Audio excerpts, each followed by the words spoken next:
कहानी की शुरुआत 1973 में एक जगह स्कल आइलैंड को दिखाने से होती है। इसी आइलैंड पर हमें एक बूढ़ा आदमी दिखाया गया जो साइंटिस्ट था और यहाँ रिसर्च करने आया था। वो वीडियो रिकॉर्ड करते हुए कहता है कि मैंने तुम लोगों के लिए बहुत सारी जानकारी इकट्ठा कर ली है। मुझसे कुछ गलतियां भी हो गई हैं जिन्हें मैं सुधारना चाहता हूँ। पर तभी अचानक वो साइंटिस्ट वहाँ से भागने लगा क्योंकि उसके पीछे बहुत बड़ा स्पाइडर मॉन्स्टर पड़ गया था। बहुत बड़ी साइज की मकड़ी जिसकी लंबी लंबी ढेर सारी टांगे थी। साइंटिस्ट भागते भागते किनारे पर आ गया। आगे समंदर था। अब इससे पहले मॉन्स्टर उस पर हमला करता, वो अपना रिसर्च वाला बैग पानी में फेंक देता है। स्पाइडर मॉन्स्टर उस पर हमला करने के लिए आगे बढ़ ही रहा था कि तभी जमीन से एक बहुत बड़ी साइज का मॉन्स्टर निकलकर बाहर आ जाता है जो बहुत खतरनाक लग रहा था। वो स्पाइडर मॉन्स्टर पर हमला कर देता है जिससे इन दोनों मॉन्स्टर्स की लड़ाई छिड़ गई। इस बीच साइंटिस्ट को मौका मिल गया और वो यहाँ से भागने लगता है, जिस बीच दोनों मॉन्स्टर्स लड़ते लड़ते समंदर में गिर जाती हैं और साइंटिस्ट पानी में बहता हुआ अपना बैग देखता है जिसमें उसकी पूरी मेहनत यानी कि रिसर्च थी और उस पर मुनार का निशान भी बना हुआ था जो एक खुफिया ऑर्गेनाइजेशन कंपनी है। अब यहाँ से सीन शिफ्ट होकर आता है 2013 में, जहाँ मछुआरे समंदर में से बहुत सारी मछलियाँ निकालते हैं जिनमें उन्हें साइंटिस्ट का बैग भी मिल गया था। और अब हम 2015 में आ जाते हैं, यानी कि जब 2014 में गॉडजिला के हमले वाला हादसा हुआ था उसके एक साल के बाद का वक्त। क्योंकि ये पूरी मूवी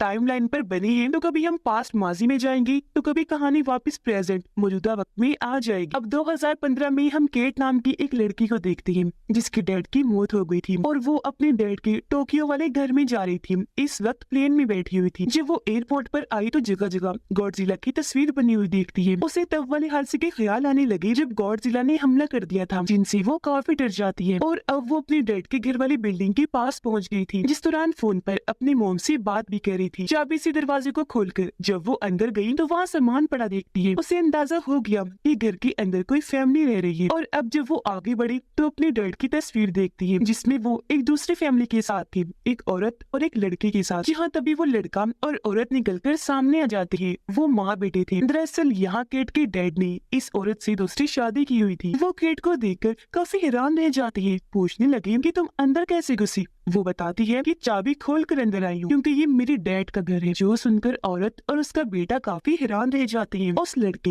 यानी केट के सुतीले भाई का नाम केंटारो था। अब हम वापिस से पास्ट का सीन देखते हैं 1959 का, जहाँ वही साइंटिस्ट दिखाया गया जिसे हमने शुरुआत में देखा था, पर यहाँ वो जवान था। उसके साथ उसकी डॉक्टर दोस्त जा रही थी जिसका नाम काइको था। इन दोनों की हिफाजत करने के लिए यहाँ एक आर्मी ऑफिसर भी था। दरअसल ये सब रेडिएशन शॉक का पता लगवाने के लिए एक जगह पर जा रहे थे। यहाँ पता चला कि ये साइंटिस्ट केट और केंटारो के दादा हैं। ये एक जगह पर उतरकर रेडिएशन का पता करने वाली मशीन्स भी निकाल लेते हैं और उन खतरनाक रेडिएशन शॉक से बचने के लिए इन्होंने चेहरों पर मास्क भी पहन लिए थे। जंगल में ये जब आगे बढ़ रहे थे तो इन्हें वहाँ एक लड़का दिखता है। ये भी डर गए और लड़का भी, इसीलिए एक दूसरे पर गन तान लेते हैं। लेकिन काइको लड़की को समझाती है कि शांत हो जाओ, हम तुम्हें कोई नुकसान नहीं पहुंचाएंगे बल्कि हम तुम्हारी मदद कर सकते हैं। जो सुनकर वो लड़का गन नीचे कर लेता है। उन्हें बताने लगा कि इस जंगल में काफी अजीब चीजें पाई जाती है, इसीलिए तुमसे पहले भी बहुत सारे लोग यहाँ आ चुके हैं। काइको पूछती है कि ऐसा क्या है इस जगह पर। वो लड़का बताता है कि पास ही में एक खाली शहर है और हम जैसे लोगों का मानना है कि उस शहर से हेल इन्हें जहन्नुम में जाने का रास्ता है। लड़का उन्हें शहर जाने का रास्ता दिखाकर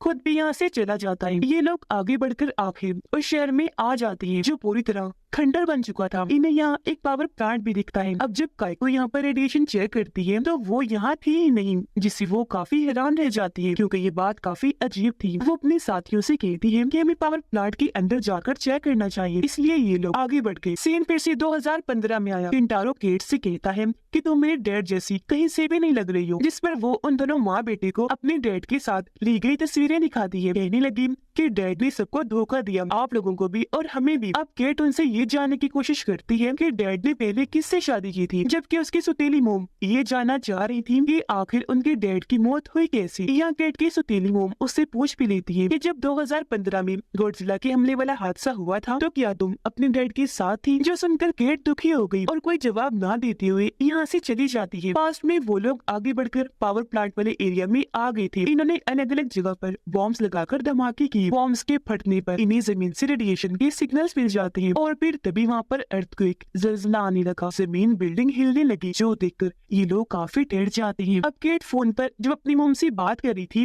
तो वहाँ अलार्म बजने लगे, जो सुनकर सभी लोग डर की वजह से वहाँ से भागने लगते हैं। केट समझ ही नहीं पा रही थी कि यहाँ क्या हो रहा है कि तब यहाँ उसकी सुतीली मॉम और भाई केंटारो आकर उससे अपने साथ लेकर भागने लगी। ये लोग एक स्टेशन में आ गए जो दरअसल गॉडजिला से बचने के लिए महफूज जगह बनाई थी। अंदर आकर केट की सौतेली मोम बताती है कि गवर्नमेंट ने गॉडजिला से बचने के लिए इस तरह की और भी कई सारी महफूज जगह बनाई हुई है। जो सुनकर वो काफी घबरा गई क्योंकि इसका मतलब था कि एक बार फिर गॉडजिला के हमलों का खतरा था। अब उसकी मॉम और भाई पूछते हैं कि जब तुम्हारे डैड की मौत हुई तो क्या वो तुम्हारे साथ थी, जिस पर वो ना में जवाब देती है। और अब उसी 2014 का वो वक्त याद आने लगा जब गॉडजिला का हमला हुआ, जिस वक्त वो एक बस में थी। उसकी आंखों के सामने ही गॉडजिला ने एक पुल को बर्बाद करके रख दिया था। कई सारी गाड़ियां उलट दी क्योंकि जाहिर है वो बहुत खतरनाक और साइज में काफी बड़ा मॉन्स्टर होता है। अब केट बस से बाहर आ गई थी जहाँ उसने गॉडजिला को काफी करीब से देखा था। वो डर गई। उसने बच्चों की मदद की, एक एक करके कई सारे बच्चों को बस से उतार लिया। लेकिन जैसे गॉडजिला ने एक पत्थर को बस पर फेंका, बस कई सारे बच्चों समेत नीचे खाई में जाकर गिर जाती है। और ये चीज देखकर वो काफी दुखी हो गई। ये हादसा उसे प्रेजेंट टाइम में भी काफी दुखी कर देता है। पर उसकी सौतेली मोम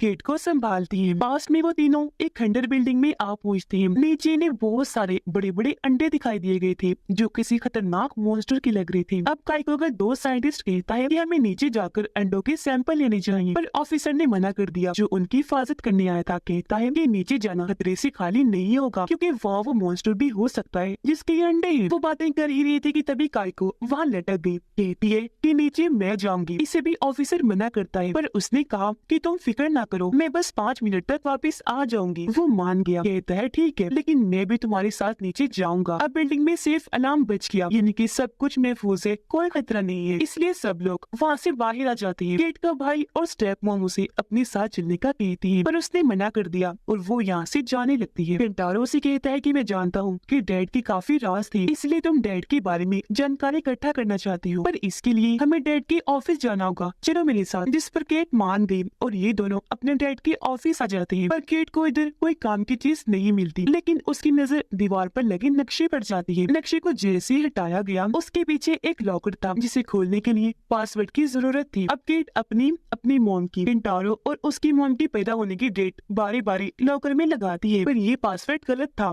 लॉकर नहीं खुलता। लेकिन जब उसने चारों की डेट एक साथ डाली तो लॉकर खुल जाता है, जो देखकर केट कहती है कि डैड हम सबसे एक जितना ही प्यार करते थे। लॉकर में से इनको काइको के दोस्त उस साइंटिस्ट का बैग मिल जाता है जो इनके दादा थे। बैग को चेक करने पर वो सारी हार्ड ड्राइव्स निकलती है जिनमें रिसर्च का सारा डेटा था और बैग पर मोनार्क का निशान भी बना हुआ था। इस निशान को देखकर केट केंटारो को बताती है कि इस निशान को मैंने 2014 गॉडजिला वाले हादसे के दौरान भी देखा था, जहाँ मोनार्क की सिपाही वहाँ हर चीज रिकॉर्ड कर रही थी, क्योंकि वो कंपनी दरअसल गॉडजिला और इस जैसे कई सारे मॉन्स्टर्स पर नजर रखने के लिए बनाई गई थी। केट केंटारो को कहती है कि हमें पता लगवाना होगा कि इन हार्ड ड्राइव्स में क्या है, साथ ही हमारे डैड भी असल में थे कौन। केंटारो कहता है कि मेरी एक हैकर दोस्त है, वो इस चीज में हमारी मदद कर सकती है, इसलिए अब ये दोनों हैकर दोस्त के पास गए। वो हार्ड ड्राइव्स को चेक करके बताती है कि ये तो काफी पुरानी है। केंटारो से कहता है कि अगर तुम ये हार्ड ड्राइव्स देखकर हमें समझा दो तो मैं तुम्हें पैसे दूंगा, जिस पर हैकर को गुस्सा आ गया। वो वहाँ से उठकर चली गई क्योंकि केंटारो उसका दोस्त था जिससे वो नाराज थी, इसलिए वो इनकी मदद करने से मना कर देती है। पर जब केंटारो ने कहा कि हमें अपने डैड के बारे में जानकारी चाहिए तो मदद कर दो ना प्लीज, इसीलिए वो मान गई। इतनी ही देर में यहाँ केट भी आ गई, जिसे लेकर हैकर लड़की अपने घर आ जाती है और इनकी हार्ड ड्राइव्स को अपने कंप्यूटर में डालकर समझने लगती है, क्योंकि उसमें सारा डेटा कोड्स में था और ये डेटा की बहुत सारी फाइल्स थी। इन्होंने जैसे डेटा की इन फाइल्स को खोला, इस बारे में एक दूसरी हैकर लड़की को भी पता चल गया जो एक एजेंट थी, और वो इस बारे में अपने सीनियर एजेंट को बता देती है, जिस पर उसने कहा कि मैं इस मामले को संभाल लूंगा। वो एजेंट भी अपने दूसरी हैकर साथी से इस बारे में मदद मांगता है। टोक्यो में वो तीनों बैठकर ये सारा डेटा देख रहे थे, पर उन्हें कुछ भी समझ नहीं आती क्योंकि वहाँ अलग अलग मॉन्स्टर्स की जानकारी होने के साथ साथ बड़े बड़े उनके पैरों के निशान भी बने हुए थे। अब तभी इन्हें वही नक्शा भी दिखाई देता है जो केट और केंटारो के डैड के ऑफिस में था, जिस पर जगह जगह मोनार्क कंपनी का निशान बना हुआ था। केट ये देखकर बताती है कि 2014 में भी मोनार्क कंपनी के सिपाही गॉडजिला की हर हरकत पर नजर रख रही थी, और मेरे ख्याल से मोनार्क के पास इन सब चीजों की काफी जानकारी मौजूद होगी। ये सुनकर केंटारो कहता है कि इसका मतलब 2014 में डैड भी सैन फ्रांसिस्को में ही थे जहाँ पर तुम थी केट, और फिर डैड वहाँ मारे गए। जिस पर केट बताती है कि वो सैन फ्रांसिस्को में थे तो पर निकल गए थे वहाँ से। वो बताने लगती है कि गॉडजिला के हमले के बाद मैंने डैड से राब्ता करने की कोशिश की, लेकिन वो खुद ही मुझसे मिलने आ गई। उन्होंने मुझे एक खत देते हुए कहा कि मुझे यहाँ से निकलना है, तुम ये खत लो और अपनी मोम को लेकर निकल जाओ। उस टाइम केट घबरा गई, कहती है कि मेरी मॉम बीमार है, आप हमें ऐसे छोड़कर नहीं जा सकते, कोई ख्याल है हमारा। उसके डैड कहते हैं कि मैं तुम दोनों से बहुत प्यार करता हूँ, पर अब से तुम्हें खुद ही अपनी मॉम का ख्याल रखना होगा। जो कहकर वो यहाँ से निकल गए थे और मुझे बहुत दुख हुआ। प्रेजेंट टाइम में भी वो ये बात बताते हुए काफी दुखी हो जाती है। आगे बताती है कि फिर हमें अलास्का से फोन आया था कि तुम्हारे डैड का प्लेन तूफान में कहीं गायब हो गया है। अब तभी इन्हें डेटा में एक तस्वीर मिलती है जिसमें एक काफी बड़े मॉन्स्टर की पंजे के अंदर काइको खड़ी थी। केट बताती है कि ये मेरी दादी है, पर समझ नहीं आ रही कि ये इधर क्या कर रही है। पास्ट में काइको और ऑफिसर रस्सियों के सहारे नीचे आ जाते हैं जहाँ मॉन्स्टर के अंडे पड़े थे। काइको अंडों में से डीएनए सैंपल ले रही थी कि तभी वहाँ अर्थक्वेक आने लगा, जमीन फटना शुरू हो गई और इसी के साथ उन अंडों में से मॉन्स्टर्स निकलकर बाहर आने लगते हैं, जिन्हें देखकर ऑफिसर और काइको वहाँ से भागने लगे, पर मॉन्स्टर के बच्चे उनके पीछे पड़ गए थे। ये दोनों जैसी तैसी रस्सी पर लटक गई ऊपर चढ़ने लगते हैं, जहाँ साइंटिस्ट साथी काइको को ऊपर खींचने लगता है, लेकिन कुछ मॉन्स्टर्स ने काइको को पकड़ लिया था, इसलिए ऑफिसर उन पर गोलियां चलाता रहता है। ऊपर से साइंटिस्ट रस्सी खींचकर उसे ऊपर करने की कोशिश कर रहा था, पर बहुत सारे मॉन्स्टर्स ने काइको को पकड़ लिया था, इसलिए वो उसे खींचकर अपने साथ नीचे ले जाते हैं, जो देखकर वो दोनों काफी दुखी हो गए। अब हम 1952 का वक्त देखते हैं, जहाँ इस हादसे जिसमें काइको को मॉन्स्टर्स ले जा चुके थे, ये उससे 7 साल पहले का वक्त होता है। यहाँ वही ऑफिसर अपने सीनियर के सामने था, जो ऑफिसर को कहता है कि तुम्हारे जिम्मे एक काम है, तुम्हें एक जापानीज साइंटिस्ट डॉक्टर की हिफाजत का जिम्मा दिया जा रहा है जिसका नाम काइको है। उसका हुक्म मानकर ऑफिसर वहाँ से चला गया। वो एक जगह पर आकर काइको से मिला, उसे कहता है कि मुझे तुम्हारी हिफाजत का जिम्मा मिला है, इसलिए ये लोग वहाँ से आगे बढ़ गए। यहाँ काइको ने उसे बताया कि हमें कुछ रेडिएशन के सिग्नल मिली है जिन्हें ढूंढने हम जा रहे हैं। प्रेजेंट में केंटारो को काफी गुस्सा आया हुआ था। वो अपने डैड के ऑफिस में जाकर सारा सामान इधर उधर फेंकने लगता है। यहाँ उसे एक बॉक्स में कुछ फाइल्स मिलती है जिन सब पर भी मोनार्क का निशान बना हुआ था। इन्हीं में ऑफिसर की भी फाइल थी, जहाँ से केंटारो को उसके बारे में सब कुछ पता चल जाता है। साथ ही यहाँ उसे एक और हार्ड ड्राइव मिल गई थी। पास में काइको और ऑफिसर एक जंगल में आ गए जहाँ इन्हें रिसर्च करनी थी, पर यहाँ काइको को किसी की होने का एहसास हुआ, जहाँ से फिर साइंटिस्ट निकलकर बाहर आता है। उस पर ऑफिसर ने गन तान ली, पर जब उसने कहा कि मैं साइंटिस्ट हूँ तो ऑफिसर गन नीचे कर लेता है और इस तरह ये तीनों यहाँ मिले थे। इधर साइंटिस्ट ने बताया कि मैं यहाँ सच्चाई का पता लगवाने आया हूँ। 2015 में केट वापस जाने के लिए जब एयरपोर्ट पर आई तो तभी यहाँ वही एजेंट भी आ गया, जिनको पता चल गया था कि इन लोगों ने हार्ड ड्राइव का डेटा खोला है। वो यहाँ केट को धमकाता है कि हमें मोनार्क के बारे में सारी जानकारी दे दो, वरना तुम्हारी जान खतरे में पड़ सकती है। ये सुनकर केट जानकारी देने के लिए मान गई, पर जैसे उसे मौका मिला वो उस एजेंट को मोबाइल मारकर वहाँ से भाग जाती है, लेकिन तभी उसे एजेंट की साथी पकड़ लेती है और अब ये दोनों केट को गाड़ी में बिठाकर आगे बढ़ जाती है। एजेंट ने केट के मुंह पर कपड़ा डाल दिया था, जिस वजह से वो काफी डर गई, जोर जोर से हिलने लगती है। ऐसी गाड़ी बेकाबू हो गई और काफी बुरा एक्सीडेंट हो गया, जिस बीच मौका पाकर जल्दी से केट उतरी और यहाँ से भाग जाती है। केंटारो फिर से अपने हैकर दोस्त के पास आया, उसे हार्ड ड्राइव देते हुए कहता है कि तुम्हें इसे भी समझना होगा। वो हार्ड ड्राइव लेकर दरवाजा बंद कर लेती है और अंदर आकर मोनार्क की सारी खुफिया जानकारी इकट्ठा करने लगती है और उन्हें समझने लगी। केंटारो घर आ गया, जहाँ उसकी मोम अपनी फैमिली की तस्वीरें लेकर बैठी हुई थी, जिन तस्वीरों में उसे ऑफिसर की भी तस्वीर मिल जाती है। 1952 में साइंटिस्ट उन दोनों को बताता है कि मैं यहाँ पर काफी टाइम से हूँ, मैंने पता लगवाया है कि यहाँ आसपास एक अजीब सा ड्रैगन है जिसके मुंह से रेडिएशंस निकलती है और मेरे ख्याल से उन्हीं के सिग्नल्स की वजह से तुम यहाँ आए हो। ये बातें सुनकर ऑफिसर उसे कहता है कि तुम्हारी बातें बिल्कुल तुम्हारी ही तरह बकवास है, इसलिए अब तुम उठो और जाओ यहाँ से। जो सुनकर काइको ऑफिसर को कहती है कि ये हमारे रिसर्च में काम आ सकता है, इसीलिए अगर तुम जाना चाहते हो तो जा सकते हो, मुझे किसी हिफाजत की जरूरत नहीं है। जिस पर ऑफिसर भी उसे अलविदा कहता है और यहाँ से निकल गया और तब काइको और साइंटिस्ट भी वहाँ से आगे बढ़ जाते हैं। जिस बीच साइंटिस्ट उसे बताता है कि मेरा काम अरेबिक मॉन्स्टर्स के बारे में पता लगवाना है। सभी मॉन्स्टर्स एक ही रास्ते से गुजरते हैं, जिस रास्ते पर मैंने रिसर्च करके एक नक्शा बनाया है। तब वो नक्शा काइको को दिखाता है, जबकि वो उसे रेडिएशन का चार्ट दिखाती है। दोनों को जब मिलाया तो वो आपस में मिलकर पूरे हो गए, यानी एक पूरा नक्शा बन गया था, जिसे देखकर दोनों ही काफी चौंक जाते हैं। और अब साइंटिस्ट काइको को उस नक्शे के मुताबिक आगे लेकर चला जाता है, जहाँ इन्हें नेवी का एक शिप दबा हुआ नजर आ जाता है, जिसमें इस साइंटिस्ट ने भी सफर किया था, पर वो जिंदा बचने वाला अकेला इंसान था। उधर केट हैकर लड़की के घर पहुंच गई। वो जब आगे बढ़ रही थी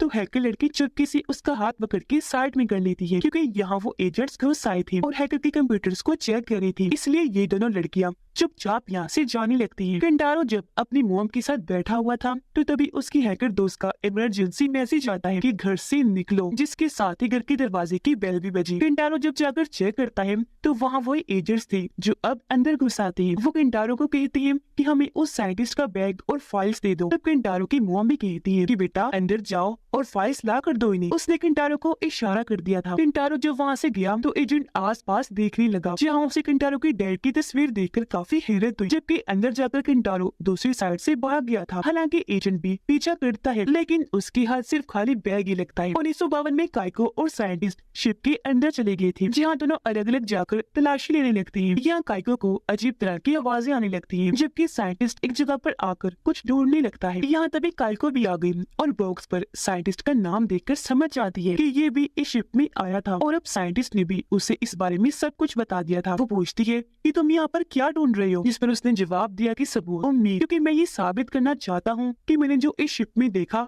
वो असली था, क्योंकि इस शिप पर से मैं अकेला ही जिंदा बचा था। उधर ऑफिसर जब वापस आ रहा था तो उसे एक जगह पर रेडिएशन मिल जाती है और आसमान पर भी कोई चमकने वाली चीज नजर आती है, जिस वजह से वो वापस आ जाता है। उधर केट और हैकर लड़की घर से निकलकर एक जगह पर आए, जहाँ इन्हें केंटारो भी मिल जाता है। इन्हें अब तक पता चल गया था कि वो एजेंट्स हमारे पीछे उन फाइल्स की वजह से पड़े हुए हैं। तो केंटारो उन्हें बताता है कि इस सिलसिले में एक आदमी हमारी मदद कर सकता है। शिप में दोनों एक जगह पर पहुंच गए, जहाँ मरे हुए लोगों की लाशें बुरी हालत में थी, क्योंकि वो बर्फ में जमे हुए थे, जिनकी हालत देखकर काइको काफी डर जाती है। वो जब यहाँ से बाहर आए तो उन्हें कुछ लिक्विड नजर आता है जो ऊपर से गिर रहा था और ताजा था। उसे देखकर काइको कहती है कि हमारे अलावा यहाँ पर कोई और भी है जो बहुत खतरनाक है, जिस वजह से दोनों ही काफी घबरा गए और साइंटिस्ट काइको को लेकर यहाँ से निकल जाता है। वो तीनों अब एक महफूज जगह पर आ गए थे। यहाँ आकर वो उस ऑफिसर से मिलते हैं जो था तो जिंदा ही लेकिन अब बूढ़ा हो चुका था। केंटारो को उसके डैड की वजह से साइंटिस्ट ने पहचान लिया था, जिस वजह से वो काफी खुश हो जाता है। अब ऑफिसर उन तीनों को लेकर बाहर आ गए। पूछते हैं कि आखिर तुमने मुझे ढूंढा कैसे? तब केंटारो बताता है कि मोनार्क की खुफिया फाइल्स में से हमें आपके बारे में पता चला था, क्योंकि वहाँ आपकी फाइल भी थी। यहाँ हैकर लड़की नोटिस करती है कि जगह जगह कैमरास लगे हुए हैं। इस बारे में जब उसने ऑफिसर से पूछा तो वो बताता है कि ये मोनार्क की खुफिया जगह है और यहाँ मुझे बंद करके रखा गया है। ये कहकर उसने अपनी पाँव पर लगी ट्रैकिंग डिवाइस दिखाई, जिसके जरिए उस पर नजर रखी जा रही थी। ये सुनकर तीनों वहाँ से जाने की कोशिश करते हैं, पर ऑफिसर बताता है कि कोई फायदा नहीं, अब तुम्हें मोनार्क कंपनी ने ट्रैक कर लिया है, तुम उसकी नजर में आ गई हो और अब वो तब तक तुम्हारा पीछा नहीं छोड़ेगी जब तक तुमसे वो कोई जानकारी नहीं ले लेती। वो कहती है कि मैं तुम्हारे डैड को ढूंढने में तुम्हारी मदद करूंगा। वो फिर अपनी ट्रैकिंग डिवाइस निकालकर इनके साथ चले जाते हैं। शिप में काइको और साइंटिस्ट पर एक मॉन्स्टर हमला कर देता है, इस वजह से साइंटिस्ट यहाँ पर फंस गया। अब तभी यहाँ ऑफिसर वापिस आ गया, जो काइको के साथ मिलकर साइंटिस्ट को बचा लेता है। ये जल्दी से शिप से निकलकर बाहर आ गई। इससे पहले शिप इन पर गिरती, ये ठीक वक्त पर वहाँ से निकलकर भाग जाती है और अब शिप में से वही मॉन्स्टर निकलकर बाहर आता है जो इन पर हमला कर देता है, लेकिन ये गड्ढे में कूदकर अपनी जान बचा लेते हैं। अब जब ये उस मॉन्स्टर को देखते हैं तो पता चला कि ये ड्रैगन मॉन्स्टर है जो बहुत खतरनाक है। इसे देखकर ये लोग काफी डर जाते हैं, जबकि प्रेजेंट में ऑफिसर उन तीनों से बात कर रहा था कि 1 मिनट में अलार्म बजने वाला है, हमें यहाँ से निकलना है तुम्हारे डैड को ढूंढने के लिए। केट ने मना कर दिया कि मैं आपके साथ नहीं जाना चाहती। ऑफिसर कहता है लेकिन मैं फिर भी तुम्हारे डैड को ढूंढूंगा, वो मेरे बेटों जैसा है, साथ ही मेरी फैमिली का बचा हुआ आखिरी इंसान है। तभी अलार्म बज गया और ये चारों जल्दी से उनकी गाड़ी में जाकर बैठ जाते हैं। ऑफिसर गाड़ी चलाकर गेट की तरफ बढ़ने लगा, जिस बीच गार्ड्स ने भी उन्हें रोकने की कोशिश की, पर वो आगे निकल गई। आगे बढ़ने पर उन्हें स्टॉपर से भी रोका गया जो बाहर निकल गए थे। तो अब ऑफिसर यहाँ अपना तेज दिमाग लगाता है। फुल स्पीड में उसने गाड़ी घुमाई, फिर और तेज गाड़ी चलाकर पिछले दरवाजा तोड़कर वहाँ से निकल जाता है। पास में एक बार फिर वो तीनों इन्हीं के काइको, साइंटिस्ट और ऑफिसर एक साथ हो जाते हैं। ऑफिसर इन्हें बताता है कि मैंने जनरल को यहाँ पर बुला लिया है ताकि वो फंडिंग देकर पैसों से हमारी मदद करे, जो हमारे रिसर्च में काम आएंगी, क्योंकि अब हम सब चीजों को मजीद छुपा के नहीं रख सकते। जिसके साथ ही यहाँ वो जनरल अपनी आर्मी के साथ आ जाता है। उसे देखकर साइंटिस्ट कहता है कि मुझे इस जनरल पर ज्यादा भरोसा नहीं है। जनरल आगे बढ़कर तीनों से मिला, कहता है कि तुम लोगों ने काफी अच्छा काम किया, अब मैं देखना चाहता हूँ कि तुम लोगों के पास क्या है। वो भी दरअसल मोनार्क के लिए ही काम कर रहा था। अंदर जब ये गए तो जनरल को गॉडजिला का काफी बड़ा पैर का निशान दिखाते हैं। बताने लगे कि ये इंडोनेशिया से मिला है। जनरल पूछता है कि तुम इस जानवर की कोई तस्वीर दिखा सकते हो। ऑफिसर फौरन बोला कि हम तो तुम्हें ये पूरा जानवर भी दिखा सकते हैं। साइंटिस्ट जनरल को कहता है कि अब हमें न्यूक्लियर बॉम्ब, कुछ हथियार और जरूरी सामान वगैरह चाहिए। जनरल कहता है क्यों, ये सब क्यों, आखिर चल क्या रहा है इधर। तभी काइको बताती है कि हमें रेडियो एक्टिव जानवर मिले हैं जो बहुत खतरनाक हैं। ऑफिसर बात बढ़ाकर कहता है कि उन्हीं की वजह से रिसर्च के लिए हमें ये बॉम्ब, हथियार वगैरह चाहिए, तो आप इनका इंतजाम जल्दी से करवा दीजिए। जिस पर जनरल उनकी बात मानकर वहाँ से चला जाता है और इस वजह से तीनों ही काफी खुश हो जाते हैं। साइंटिस्ट कहता है कि मेरे ख्याल से इस तरह के और भी कई सारे जानवर और मॉन्स्टर्स होंगे जो हमारी जमीन के नीचे छुप के रहती होंगी, तो हमें इस पर और भी काम करना होगा। ऑफिसर कहते हैं मगर मुझे ऐसा नहीं लगता, क्योंकि हमारी जमीन की सतह बिल्कुल सीधी है, तो इसके नीचे मेरे हिसाब से कोई जानवर नहीं होगा। तब काइको ऑफिसर को कहती है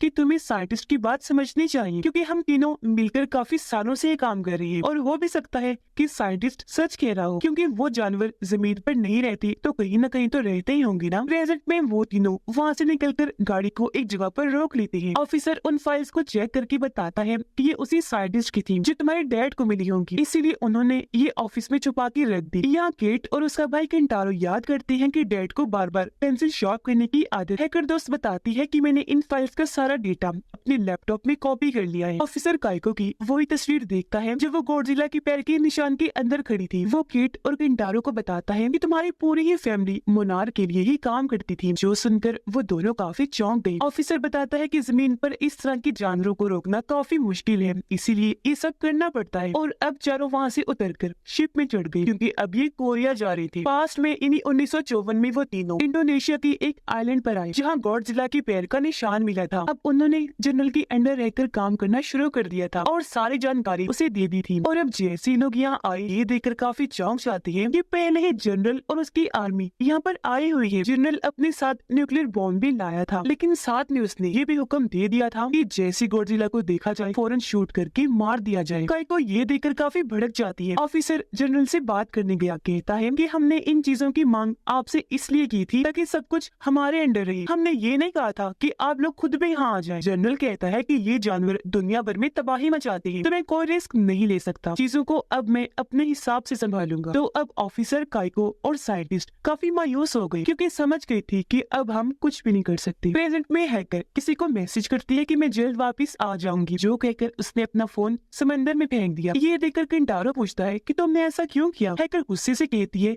कि तुम लोग चाहते क्या हो, मुझे समझ नहीं आ रही और मुझे तुम में से किसी पर भी भरोसा नहीं है। केंटारो कहता है कि अगर ऐसा है तो तुम जा सकती हो। वो और बोलने लगी कि मैंने तो बहुत बड़ी गलती कर दी, अपना सब कुछ दांव पर लगाकर तुम लोगों के साथ आ गई हूँ, ऐसे मेरी जिंदगी खराब भी हो सकती है। जो सुनकर केंटारो नाराज होकर यहाँ से चला जाता है। कुछ देर के बाद ऑफिसर तीनों को कहता है कि अब हमें ये डेटा की फाइल्स फेंकनी होंगी। ये सुनकर केंटारो को गुस्सा आ गया। वो कहता है कि नहीं फेंकनी, क्योंकि ये मेरे डैड के साथ जुड़ी हुई है। साथ ही मुझे ये भी समझ नहीं आ रही कि हम अलास्का की बजाय कोरिया क्यों जा रहे हैं। तब ऑफिसर उसे बताता है क्योंकि मेरे पास पासपोर्ट नहीं है, अलास्का जाने के लिए तो हमें प्लेन चाहिए। कोरिया हम इसलिए जा रहे हैं क्योंकि वहाँ मैं अपने दोस्त की मदद लूंगा। और रही बात इन फाइल्स को फेंकने की, बेशक ये तुम्हारे डैड से जुड़ी हुई है, लेकिन ये डेटा जरूरी है। अगर गलती से भी मोनार्क के हाथों लग गया तो बहुत बुरा होगा। ये बात अब केंटारो भी समझ गया, इसलिए खुद ही फाइल्स को समंदर में फेंक देता है। एक वजह ये भी थी कि लैपटॉप में भी सारी फाइल्स कॉपी हो गई थी। ये लोग जब कोरिया पहुंचे तो ऑफिसर को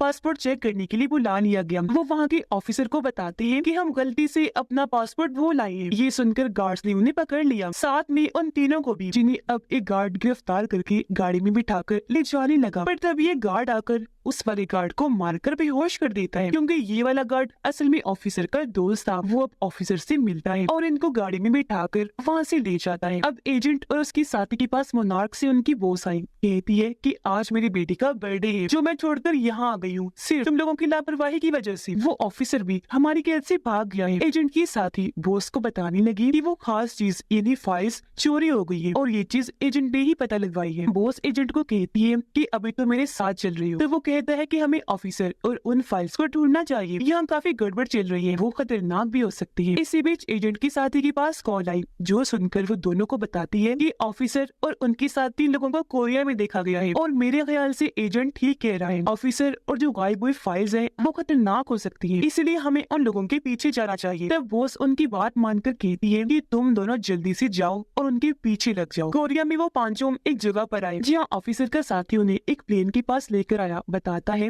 कि आगे हम इसके जरिए जाएंगे। पास्ट 1954 में जनरल और उनकी टीम पूरा सेटअप करके गॉडजिला के आने का इंतजार करने लगी। अचानक इन्हें रेडिएशन के सिग्नल्स मिलने लगते हैं, जिसके साथ ही गॉडजिला पानी से निकलकर बाहर आने लगता है। उसे देखकर सभी लोग चौंक जाते हैं। ये लोग उसे कैमरा में रिकॉर्ड भी कर रहे थे और खुद भी देख रहे थे कि ये कितना बड़ा है। जनरल ऑर्डर देता है कि गॉडजिला को मार दो, जो सुनकर काइको को बुरा लगा। वो इन्हें रोकने के लिए आगे बढ़ी, पर उसे ऑफिसर पकड़ लेता है और अब वो लोग न्यूक्लियर बॉम्ब से गॉडजिला को शूट कर देते हैं। वहाँ काफी बड़ा धमाका हुआ, जिसके साथ ही गॉडजिला मारा जाता है और इस चीज से काइको काफी दुखी हो गई, फूट फूट कर रोने लगती है। प्रेजेंट में वो लोग प्लेन में बैठकर आगे बढ़ गई, रहकर बताती है कि मैंने फाइल्स को चेक किया है, जहाँ मुझे कुछ और डेटा मिला है। ये दरअसल केट और किंटारो की डेट की रिसर्च का डेटा था, जिसमें इन्हें अलास्का साथ ही कुछ और मुल्कों की कोऑर्डिनेट्स एक तरह के सिग्नल मिलते हैं। तब केट बताती है कि डेट का प्लेन भी तभी गायब हुआ था जब वो अलास्का जा रही थी। ऑफिसर कहने लगा कि ये शायद उसी जगह के कोऑर्डिनेट्स हैं, जरूर यही उसका प्लेन गायब हुआ होगा। पास में गॉडजिला की मरने पर जब काइरो दुखी थी तो यहाँ साइंटिस्ट आकर उसे संभालता है। ऑफिसर भी आ गया, उन्हें बताता है कि जनरल ने फंडिंग देने से तो मना कर दिया है, पर उन्होंने मुझे एक खाली चेक दिया और कहा है कि अब से तुम अपनी मर्जी से अपने हिसाब से काम करो और दुनिया भर से इस तरह के जानवर लेकर आओ, जिसके बदले तुम्हें मुंह मांगे पैसे दिए जाएंगे। साथ ही ये चीज सिर्फ मोनार्क के अंडर ही रहेगी, यानी कि सारी जानकारी सिर्फ उन्हें ही पता होगी, पूरी दुनिया से छुपा दी जाएगी। जिस पर काइको कहती है कि ऐसा नहीं हो सकता कि हम सारी जानकारी एक दूसरे को ही बताएं और मोनार्क से छुपा के रखें। जो आइडिया दोनों को ही पसंद आया, वो फैसला करती है कि हम काम तो मोनार्क के अंडर ही करेंगे, पर जरूरी जानकारियाँ उन्हें नहीं बताएंगे। और अब ये तीनों काफी खुश हो गयी, क्योंकि इन्हें एक दूसरे पर भरोसा था। प्रेजेंट में ऑफिसर का दोस्त केट को बताता है कि हम अलास्का पहुंच गए हैं, जहाँ तुम अपने डैड से मिल सकती हो। क्योंकि केट अपने डैड से नाराज थी, तो वो उसे समझाता है कि अपने डैड से अच्छे से मिलना, क्योंकि अगर वो मर गई तो बाद में तुम्हें अपने रवैये पर बहुत पछतावा होगा। जिंदगी में ही उनकी कदर करना। इनकी बातों के दौरान ही वहाँ काफी तेज तूफान आने लगता है। ऑफिसर का दोस्त बताता है कि हम उन कोऑर्डिनेट्स के पास बस पहुंचने ही वाले हैं। तब ऑफिसर कहता है कि अब मैं प्लेन को चलाऊंगा, और अब वो पायलट वाली सीट पर आकर बैठ गया, प्लेन को कंट्रोल करने लगता है। वो तूफान में ही प्लेन को पहाड़ी की तरफ ले जाने लगा। सब काफी डर गई, क्योंकि उन्हें लग रहा था कि अब हम टकराने से मर जाएंगे। पर ऑफिसर अपनी जहानत यहाँ भी दिखाता है। वो बड़ी आसानी से प्लेन को ऊपर की तरफ लेकर उड़ जाता है, और जिन कोऑर्डिनेट्स पर इन्होंने आना था, प्लेन को आसानी से वहाँ लैंड करवा लेता है। जो देखकर सभी पहले तो काफी हंसते हैं, पर अपने जिंदा बचने और ऑफिसर की वजह से काफी खुश होने लगते हैं। थोड़ी देर के बाद ये प्लेन से उतरकर आगे बढ़ने लगे। इन्हें प्लेन के कुछ हिस्से टूटे हुए मिलते हैं, जो देखकर इन्होंने अंदाजा लगा लिया कि यही उनका प्लेन तबाह हुआ होगा। साथ ही इन्हें वहाँ लाश भी मिली, जो देखकर केट और किंटारो काफी डर गए, ये सोचकर कि कहीं ये हमारे डैड की लाश तो नहीं। पर किंटारो चेक करके केट को बताता है कि ये तो पायलट की लाश है, न कि हमारे डैड की। इस पर दोनों ही बहन भाई को तसल्ली होती है। थोड़ा आगे चलने पर इन्हें टेंट दिखता है। ये लोग जब अंदर गए तो पता चला कि कोई यहाँ पर काफी टाइम से रिसर्च कर रहा था। वहाँ पेंसिल की शॉप करने का कचरा देखकर केट और किंटारो समझ जाते हैं कि यहाँ पर डैड थे, इसका मतलब वो जिंदा है। ये जानकर दोनों बहन भाई काफी खुश हुए, गले से लग जाते हैं, और यहाँ पहली बार दोनों बहन भाई एक दूसरे से मिलते हैं। ऑफिसर का साथी भाई प्लेन पर मॉन्स्टर की पंजों के बड़े बड़े निशान देखता है, जिससे वो डर गया। उनको वहाँ से भागने का कहता है, क्योंकि समझ गया था कि यहाँ कोई खतरनाक मॉन्स्टर है। ऑफिसर के साथी ने प्लेन स्टार्ट किया, सारे लोग उनकी तरफ भागने लगे, लेकिन तभी जमीन से बहुत बड़ा बर्फ का मॉन्स्टर निकलकर बाहर आता है। उसने प्लेन पर हमला कर दिया, प्लेन को उठाकर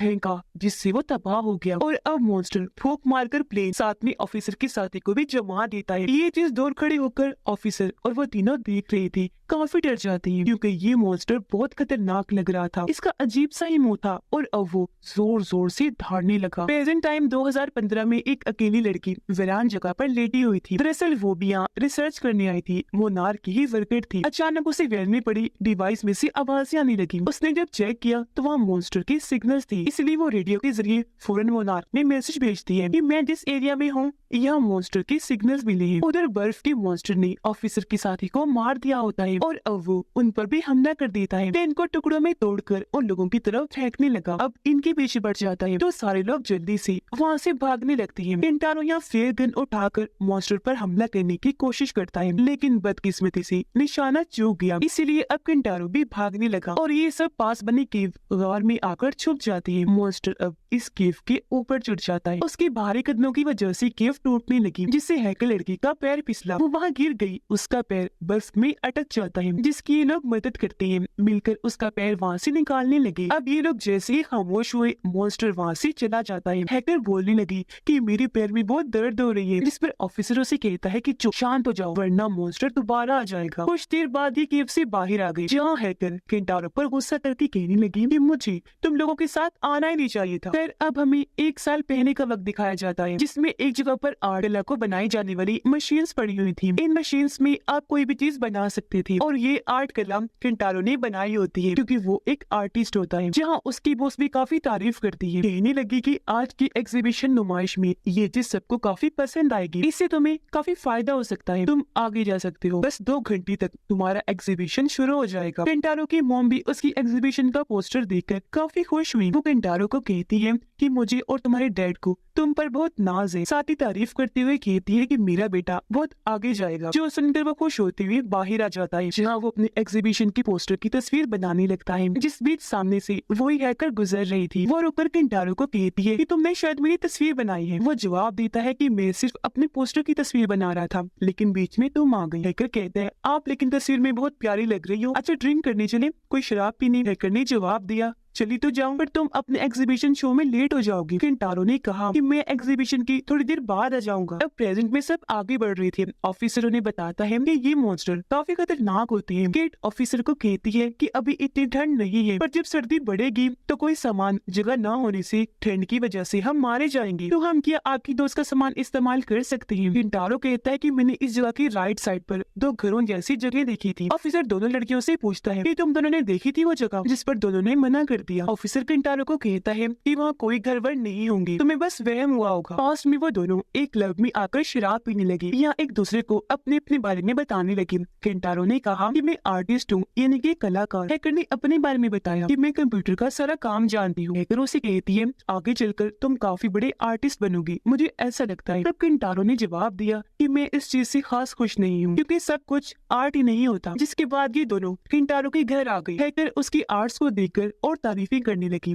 कहती है कि ये सब चीजें कमाल की है, इन्हें यहाँ नहीं गैलरी में होना चाहिए और तुम बहुत आगे जाओगे। जिसकी थोड़ी ही देर में केंटारो के पास गैलरी से मैसेज आता है। वो हैकर को भी अपने साथ चलने को कहता है। प्रेजेंट में जब ये लोग केंटारो की बताई जगह पर आए तो वहाँ कुछ नहीं था। तब केंटारो कहता है कि मेरे हिसाब से वो दूसरी साइड पर है। गेट को एक जगह से रोशनी आती हुई नजर आई। ऑफिसर कहता है कि हमें वहाँ जाना चाहिए, क्योंकि वहाँ कोई होटल हो सकता है। ये सुनकर केंटारो ने कहा कि जो जगह मैंने देखी वो करीब है और ये आप लोगों वाली जगह दूर लग रही है। हैकर उसे कहती है कि जिस जगह की तुम बात कर रही हो ना, वो बस तुम्हारा ख्याल है, वरना ऐसा कुछ नहीं है। ऑफिसर उसे कहती है केंटारो अगर तुम वहाँ जाना चाहते हो तो जा सकते हो, हम फिर मिलेंगे, अपना ख्याल रखना। ये सुनकर केंटारो मान गया। इन्हें अलविदा कहकर वहाँ से निकल जाता है। उसे चलते चलते ही रात हो गई। एक जगह पर वो जैसे ही आया, यहाँ तूफान आने लगा। साथ में उसके डैड की आवाज भी आ रही थी, जो केंटारो को कह रही थी कि तुम्हें यहाँ आना ही नहीं चाहिए था। केंटारो देखता है कि उसकी बोतल में जो पानी था, ठंड की वजह से वो भी फ्रीज होकर जमकर बर्फ बन गया है, जिसकी थोड़ी ही देर में वो भी वहीं गिरकर बेहोश हो जाता है। उधर वो तीनों आगे बढ़कर एक जगह पर आए, जहाँ से भी उन्हें वो रोशनी दूर लग रही थी।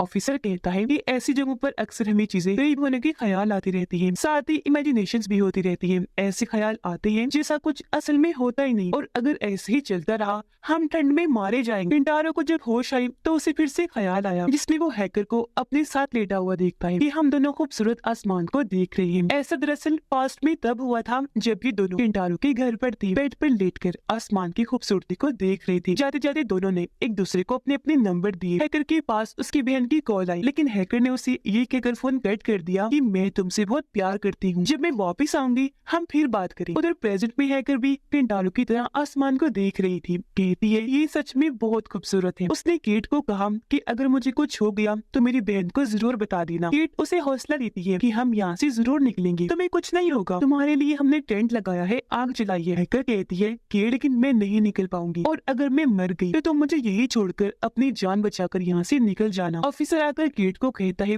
कि आग बुझ रही है और कुछ पेपर्स दिखाकर कहता है कि अब इन्हें जलाने के अलावा मेरे पास और कोई चीज नहीं है, लेकिन ये तुम्हारी डैड की रिसर्च की जरूरी पेपर लग रही है, क्या इन्हें जला दूं? केट हैकर को तड़पते हुए देखती है तो कहती है कि जी जला दीजिए। ऑफिसर पेपर्स को जलाकर आग पैदा करता है और वहाँ से आगे बढ़ने लगा। जहाँ वो बर्फ का मॉन्स्टर एक बार फिर आ गया। वो बर्फ वाली जमीन को चीरता हुआ आगे बढ़ रहा था। ये देखकर तीनों काफी डर गए, जल्दी से भागकर साइड में हो जाते हैं। मॉन्स्टर नीचे से हमला करके उनका टेंट तोड़ के तबाह कर देता है और वहाँ लगी सारी आग को अपने अंदर जज़ब कर लेता है, यानी कि अपने अंदर समा लेता है। अब उसका इतना भयानक रूप देखकर ये लोग काफी डर जाते हैं। मोनार्क में बॉस सबको कहती है कि उस अकेली लड़की ने जिन सिग्नल्स का बताया वो काफी बड़े हैं, अगला हमला काफी बड़ा हो सकता है। जो सुनकर जनरल कहता है तो अब हमें क्या करना चाहिए? तभी वीडियो कॉल पर एजेंट आया, कहता है इस सब के लिए हमारे पास साइंटिस्ट यानी किंटारो के साथी की रिसर्च होनी चाहिए। मोनार्क में सबको मॉन्स्टर्स के बारे में जानकारी लाजमी होनी चाहिए, जो चीज तभी मुमकिन है जब हमारे पास साइंटिस्ट की रिसर्च होगी। उधर ऑफिसर कहता है कि हम एक जगह पर आग लगाएंगे और जब मॉन्स्टर हम पर हमला करने के लिए आएगा तो हम दूसरी साइड पर भाग जाएंगे। इस तरह हम आसानी से मॉन्स्टर को चकमा देकर भाग जाएंगे, क्योंकि वो मॉन्स्टर ज्यादातर आग की तरफ बढ़ता है। यहाँ हैकर को भी ख्याल आने लगी, उसे मरे हुए लोगों की लाशें पड़ी हुई दिखती है। उधर किंटारो जब आगे बढ़ रहा था